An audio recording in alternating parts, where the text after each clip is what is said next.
ओम शांति। बाबा अक्सर मुरली में कहते, बच्चे बीज रूप स्थिति बनाओ, लाइट हाउस माइट हाउस बनो, लाइट माइट संपन्न पावरफुल स्थिति बनाओ। तो ये बीज रूप स्थिति क्या है? वास्तव में देखा जाए तो बीज रूप स्टेज सबसे पावरफुल स्टेज है जो लाइट माइट हाउस का कार्य करती है। तो इस बार के अव्यक्त इशारों में बीज रूप स्थिति व लाइट माइट संपन्न स्थिति पर विशेष प्रकाश डाला गया है। कैसे हम ये स्थिति बना सकते हैं और क्या है ये स्थिति? तो आइए सुनते हैं अव्यक्त इशारे सितंबर मास के। अव्यक्त इशारों का सार है बीज रूप लाइट माइट संपन्न पावरफुल स्थिति बनाओ। पहला, बीज रूप स्टेज सबसे पावरफुल स्टेज है। यह stage light house might house का कार्य करती है। जैसे बीज द्वारा स्वतः ही सारे वृक्ष को पानी मिल जाता है, ऐसे जब बीज रूप स्टेज पर स्थित रहते हो तो ऑटोमेटिकली विश्व को लाइट का पानी मिलता है।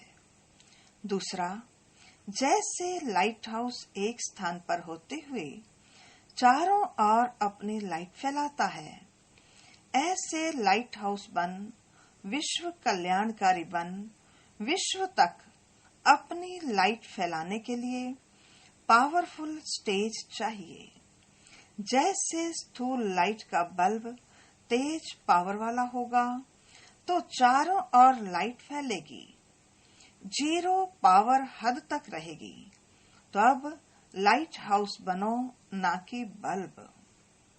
तीसरा है, अब तक के रिजल्ट में मास्टर सूर्य के समान नॉलेज की लाइट देने के कर्तव्य में सफल हुए हो, लेकिन अब किरणों की माइट से हर एक आत्मा के संस्कार रूपी कीटाणु को नाश करने का कर्तव्य करना है। अभ्यास ऐसा हो जो चलते फिरते आपके मस्तिष्क से लाइट का गोला नजर आए और चलन से वाणी से नॉलेज रूपी माइट का गोला नजर आए, अर्थात बीज नजर आए। मास्टर बीज रूप लाइट और माइट का गोला बनो, तब साक्षात व साक्षात्कार मूर्त बन सकेंगे। चौथा, कोई भी हिसाब, चाहे इस जन्म का चाहे पिछले जन्म का, लगन की अग्नि स्वरूप स्थिति के बिना भस्म नहीं होता। सदा अग्नि स्वरूप स्थिति अर्थात शक्तिशाली याद की स्थिति, बीज रूप लाइट हाउस माइट हाउस स्थिति, इस पर अब विशेष अटेंशन दो, तब रहे हुए हिसाब किताब पूरे होंगे। पांचवा, जैसे वृक्ष का रचयिता बीज जब वृक्ष की अंतिम स्टेज आती है तो वह फिर से ऊपर आ जाता है, ऐसे बेहद के मास्टर रचयिता सदा अपने को इस कल्प वृक्ष के ऊपर खड़ा हुआ अनुभव करो। बाप के साथ साथ वृक्ष के ऊपर मास्टर बीज रूप बन शक्तियों की, गुणों की, शुभ भावना, शुभ कामना की, स्नेह की, सहयोग की किरणें फैलाओ। जैसे सूर्य ऊंचा रहता है तो सारे विश्व में स्वतः ही किरणें फैलती हैं, ऐसे मास्टर रचयिता व मास्टर बीज रूप बन सारे वृक्ष को किरणें व पानी दे सकते हो।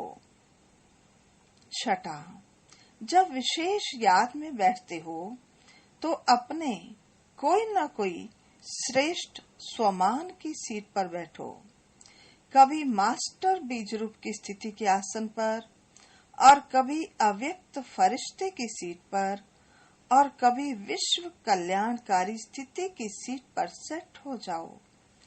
ऐसे हर रोज भिन्न भिन्न स्थिति के आसन पर व सीट पर सेट होकर बैठो तो शक्तिशाली याद का अनुभव करेंगे।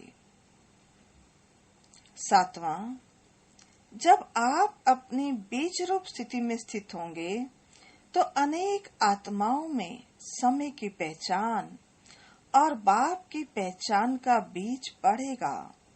अगर बीज रूप स्थिति में स्थित ना रहे, सिर्फ विस्तार में चले गए, तो ज्यादा विस्तार से वैल्यू नहीं रहेगी, व्यर्थ हो जाएगा। इसलिए बीज रूप स्थिति में बीज रूप की याद में स्थित हो, फिर बीज डालो, फिर देखना उस बीज का फल कितना अच्छा और सहज निकलता है। 8वां, विशेष अमृत वेले पावरफुल स्थिति की सेटिंग करो। पावरफुल स्टेज अर्थात बाप समान बीज रूप स्थिति में स्थित रहने का अभ्यास करो। जैसा श्रेष्ठ समय है, वैसी श्रेष्ठ स्थिति होनी चाहिए।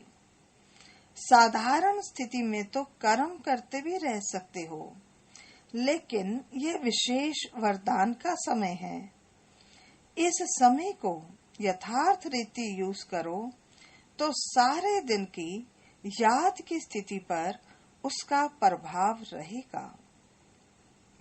9वां, बीज रूप को सदा साथ रखो तो माया का बीज ऐसा भस्म हो जाएगा जो फिर कभी भी उस बीज से अंश भी नहीं निकल सकेगा। वैसे भी आग में जले हुए बीज से कभी फल नहीं निकलता। इसलिए बीज को छोड़ सिर्फ शाखाओं को काटने की मेहनत नहीं करो। बीज रूप द्वारा विकारों के बीज को खत्म कर दो, तो बार बार मेहनत करने से स्वतः ही छूट जाएंगे। 10वां, एकांतवासी अर्थात कोई भी एक शक्तिशाली स्थिति में स्थित होना। चाहे बीज रूप स्थिति में स्थित हो जाओ, चाहे लाइट हाउस माइट हाउस स्थिति में स्थित हो जाओ, अर्थात विश्व को लाइट माइट देने वाले इस अनुभूति में स्थित हो जाओ, तो यह 1 मिनट की स्थिति भी स्वयं को और औरों को बहुत लाभ दे सकती है। 11वां, बीज रूप स्थिति का अनुभव करने के लिए एक तो मन और बुद्धि दोनों को पावरफुल ब्रेक चाहिए और मोड़ने की भी शक्ति चाहिए। इसी को ही याद की शक्ति व अव्यक्त शक्ति कहा जाता है। अगर ब्रेक नहीं दे सके तो भी ठीक नहीं, अगर टर्न नहीं कर सके तो भी ठीक नहीं, तो ब्रेक देने और मोड़ने की शक्ति से बुद्धि की शक्ति व्यर्थ नहीं जाएगी। एनर्जी जितना जमा होगी, उतना ही परखने की व निर्णय करने की शक्ति बढ़ेगी। 12वां, बीज रूप स्थिति में रहने का अभ्यास तो करो, लेकिन कभी लाइट हाउस के रूप में, कभी माइट हाउस के रूप में, कभी वृक्ष के ऊपर बीज के रूप में, कभी सृष्टि चक्र के ऊपर टॉप पर खड़े होकर सभी को शक्ति दो। कभी मस्तक मणि बन, कभी तख्त नशीन बन, भिन्न भिन्न स्वरूपों का अनुभव करो। वैरायटी करो तो रमणीकता आएगी, बोर नहीं होंगे। 13वां, बीज रूप स्थिति व शक्तिशाली याद की स्थिति यदि कम रहती है तो इसका कारण अभी तक लीकेज है। बुद्धि की शक्ति व्यर्थ की तरफ बट जाती है। कभी व्यर्थ संकल्प चलेंगे और कभी साधारण संकल्प चलेंगे।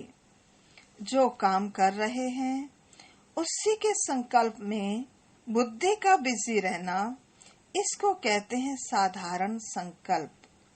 याद की शक्ति व मनन शक्ति जो होनी चाहिए वह नहीं होती, इसलिए पावरफुल याद का अनुभव नहीं होता।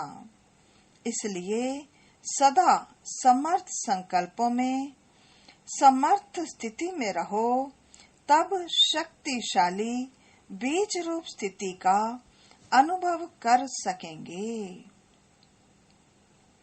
14वां, मेजॉरिटी भक्तों की इच्छा सिर्फ 1 सेकंड के लिए भी लाइट देखने की है। इस इच्छा को पूर्ण करने का साधन आप बच्चों के नयन हैं। इन नयनों द्वारा बाप के ज्योति स्वरूप का साक्षात्कार हो। यह नयन नयन नहीं दिखाई दे, लाइट का गोला दिखाई दे। 15वां, अभी संगठित रूप में लाइट हाउस माइट हाउस बन शक्तिशाली वाइब्रेशंस फैलाने की सेवा करो। अभी अपनी वृत्ति को वाइब्रेशन वायुमंडल पावरफुल बनाओ। चारों ओर का वायुमंडल संपूर्ण निर्विघ्न, रहमदिल, शुभ भावना, शुभ कामना वाला बने। तब यह लाइट माइट प्रत्यक्षता के निमित्त बनेगी। तो ये 15 दिन के अव्यक्त इशारे आपको सुनाए हैं। अभी इनका आप अभ्यास कीजिए, प्रतिदिन बीज रूप स्थिति का।